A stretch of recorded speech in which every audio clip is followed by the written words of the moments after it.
Kutoka chumba cha habari cha Ikra 95.0 FM Nairobi, hii ni Dira ya Siku. Oburu Odinga kuongoza mkutano wa ngazi ya juu ya ODM leo. Atakayevunja sheria Oktoba 29 asilaumu wa Tanzania waonywa.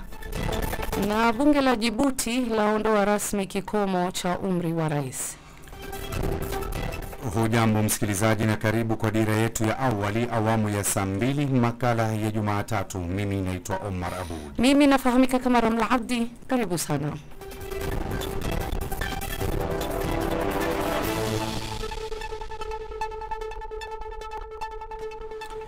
Na kutupigia bismillah, taarifa zetu kwa kina asubuhi hii ya leo ni kuwa viongozi wa kidini kote nchini Kenya wamekataa pendekezo la serikali la kutaka kudhibiti mashirika ya kidini, wakisema hatua hiyo inatishia uhuru wa kuabudu na inakiuka mgawanyiko wa kikatiba kati ya kanisa na serikali.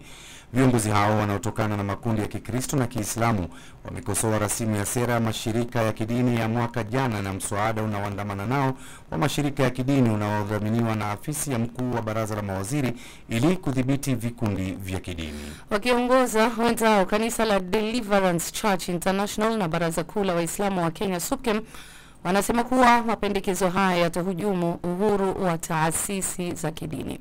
Sheria iliyopendekezwa ambayo bado haijawasilishwa bungeni inatokana na mapendekezo ya kikosi kazi cha mapitio ya mfumo wa kisheria na udhibiti wa mashirika ya kidini nchini Kenya chini ya uwenyekiti wa mchungaji Mutava Musimi. Kwingineko ni kuwa kaimu kinara wa chama cha ODM Oburu Odinga anapangiwa kuongoza mkutano wa kamati kuu ya usimamizi wa chama hii leo ili kujadili mustakabali wa chama hicho kufuatia kifo cha mwanzilishi na kiongozi wake Raila Odinga. Mkutano huo utakaofanyika katika makao makuu ya chama utakuwa wa kwanza rasmi kwa Oburu kufuatia kuteuliwa katika nafasi hiyo. Na hapo juzi Oburu alijaribu kutuliza hali chamani, kwani nchi ilikuwa imeshuhudia mgongano wa mawazo kuhusu iwapo ODM iko serikalini au upande wa upinzani. Katibu mkuu wa ODM Edwin Sifuna anaongoza timu ya wanachama hasa vijana ambao wametangaza kuwa chama hicho hakina nia ya kuunga mkono azma ya Rais William Ruto kwa muhula wa pili. Hii ni Dira ya Ikra 95.0 FM. Min ghairi ya hayo ni kuwa kiongozi wa wengi katika bunge la kitaifa Kimani Ichung'wah kwa mara nyingine ametetea sheria ya uhalifu wa mtandao na matumizi mabaya ya kompyuta ambayo ilitiwa saini na Rais William Ruto kuwa sheria Oktoba 15 mwaka huu. Kulingana na mbunge huyo wa Kikuyu, sheria hiyo haina nia mbaya dhidi ya Wakenya bali inalenga kulinda familia dhidi ya vifaa vya pornografia vinavyotumiwa na watu wazima na kuwashirikisha watoto. Ichung'wah amewataka Wakenya kutosikiliza wakosoaji wanaosema kuwa sheria hiyo itawanyima Wakenya haki ya kutangamana kwenye mitandao ya kijamii.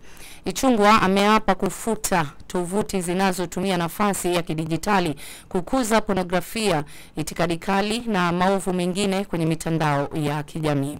Aidha, Ichung'wah amewaahidi wapiga kura wa Malava kuwa ndakwa akichaguliwa atapewa wadhifa wa mwenyekiti wa bajeti na akichaguliwa kwa awamu ya pili basi atapewa nafasi ya kiongozi wa wingi. Na kwingineko, waziri wa elimu Julius Migos Ogamba ameonya walimu wakuu wa shule na wanafunzi dhidi ya udanganyifu katika mitihani ya kitaifa inayoendelea. Akizungumza katika hafla moja ya kuchangisha pesa katika kanisa la Nyangeseda NSDA lililoko katika kaunti ndogo ya Marani, kaunti ya Kisii, Ogamba amesema wanafunzi wamejiandaa vyema na wanafaa kujiaminia au kuaminia uwezo wao wa kuwafikia matokeo mazuri. Waziri huyo ameonya kwamba watakaopatikana wakihusika katika udanganyifu watachukuliwa hatua kali za kisheria. Akiwataka pia wadau wa elimu kusalia macho na kuripoti visa vyovyote vya kutia doa uadilifu wa mtihani hiyo kwa maafisa husika. Wakati huo Ogamba amepongeza kanisa kanisa kwa kuwa kielelezo katika uongozi na kukuza jamii iliyo na maadili mema yaliyojikita katika unyenyekevu na huduma kwa wengine. Baraza la mtihani wa kitaifa nchini NEC linaandaa mtihani ya kitaifa sampuli 3 ukiwemo wa mfumo unaondolewa wa 844 wa kidato cha 4 KCSE.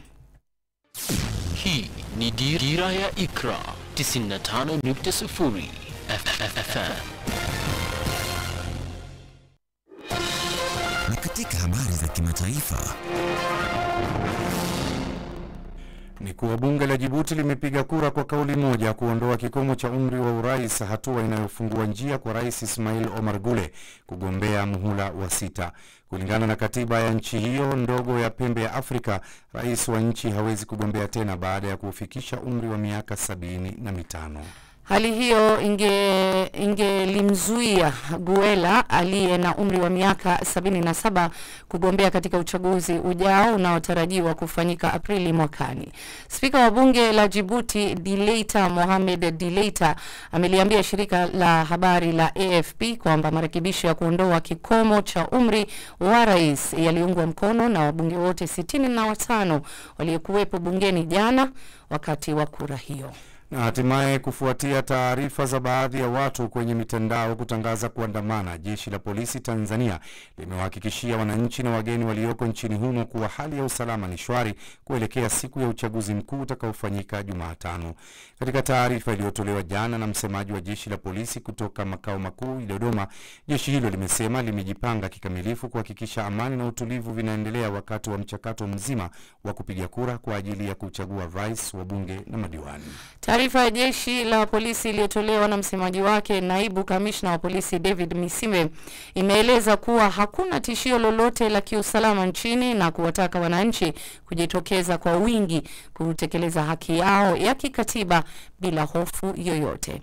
Mwisho wa Dira asubuhi ya leo, mpenzi msikilizaji, dakika zikiwa 7 zimetoweka baada ya saa 2. Bila shaka utakuwa mwenye kupokea Dira kamili ya siku ya leo itimiapo saa 12 jioni. Kwa niaba ya mwenzangu Omar Abud, mimi nafahamika kama Ramla Abdi. Endelea kuwa nasi.